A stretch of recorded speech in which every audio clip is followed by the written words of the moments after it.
want to start out this morning my conversation with you with giving you three numbers about our company.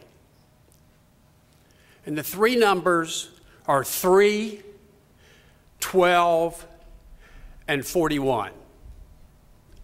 Of all the companies in the United States, we're the third largest emitter of CO2. Of all the companies in the world, we're the 12th largest emitter of CO2. And of the 192 countries in the United Nations, and we were a country, we would rank 41st. I'm not applying for country status. I'm not sharing that with you to brag about our emissions. I'm sharing that with you to give you a sense of the daunting challenge that we have in front of us to address the climate change. And to share with you why we believe that technology is the key to moving to a low-carbon world. We cannot build that bridge. We cannot cross over to a low-carbon world without the development of new technologies.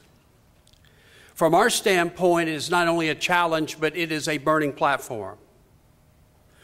My passion to address the issue of climate is driven by the hard reality of 3, 12, and 41. But to understand how I am thinking about evolving our business model, you have to understand the three aspirations that I have. The first aspiration is to decarbonize our energy supply. And that would be a good aspiration, quite frankly, for our country. The second aspiration that I have is to make the communities that we serve the most energy efficient communities in the United States, but the most energy efficient communities in the world. And I'm going to talk a lot more about that in a few moments. The third aspiration is what my job is all about, and quite frankly has been job one, is to provide reliable, affordable electricity. See, I'm judged when our customer throws the switch, electricity has to be there. I'm judged on reliability. I'm judged at the end of the month when they write their bills how affordable it is. I am judged, just had an earnings call this week, I'm judged by the investor in terms of what kind of returns that I produce for them on a quarterly and an annual basis. But long term, I will be judged by the grandchildren's test, because my aspiration is that when my grandchildren reach my age, they look back and say the decisions I made to deal with 3, 12, and 41 were the right decisions to make. And one of the reasons I'm delighted to be here today is because you are going to help us cross over this bridge. You're going to help us build the bridge.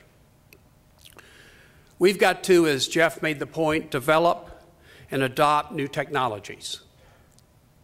That's key. We have failed to invest in energy technologies in this country. If you look at a graph, the high point, our investment in R&D was in the 1980s. It's fallen off since then, and it continues to fall off.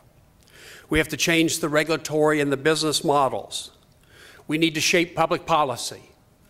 And even though Jeff is younger and from the West, and I'm older and from the South, we have joined together and worked together with USCAP, with 3C, in our leadership positions at EEI, where our industry has changed the position of saying voluntary only, but now embracing the notion that we need to change the regulations and we need to regulate CO2 in this country. We have worked together because we believe that we need to reduce the emissions of CO2 in this country 60–80%, and it needs to get done by 2050. The Lieberman-Warner bill is on the right track. There are some parts of it I'd like to change. I'm sure there are parts of it that Jeff would like to change. And we've got more work to do there. But at the end of the day, the most important thing we can do in this country is put a price on carbon. That's why economy-wide cap and trade is so important. I hear the economists talk about taxes. That won't get the job done. What we need is a cap and trade. That's the ultimate in a partnership between the government and private, where the government sets the cap and turns us loose, turns you loose to find ways to be able to deliver on that cap. And again, What we really need in this country is significant more investment in R&D, and we got to find a way to raise those funds and make that happen. We in our company have developed a 2030 decarbonization plan. But that plan is predicated, many scenarios, but it's predicated on certain assumptions about the availability of technology that today is not commercial. We've built a 2050 plan because we wouldn't be advocating a 60–80% reduction when you're emitting 100 million tons of CO2 today unless you had the capability to get there and you could see the way forward. We see the way forward, but it's based on the assumption that technology will be commercialized and available to us to allow us to get there. But let me tell you kind of the model that I see. And Joe did a good job of setting me up, really going back to talking about Thomas Edison, because I'm going back to where Thomas Edison was, actually. Because he had it right. Now, the World's Fair of 1893 changed things, and AC won and not DC, and a lot of other things evolved after that. But think about our business. Our business has evolved over the last 100 years. We think of our business as a commodity business or a fuel business. People like to say, I got X number of megawatts on the ground, or I'm producing X number of megawatt hours. We talk about our business as delivering power, a fuel. The fact of the matter is it's about generation, transmission, distribution, and our business stops at the meter. That wasn't where Edison wanted it to stop.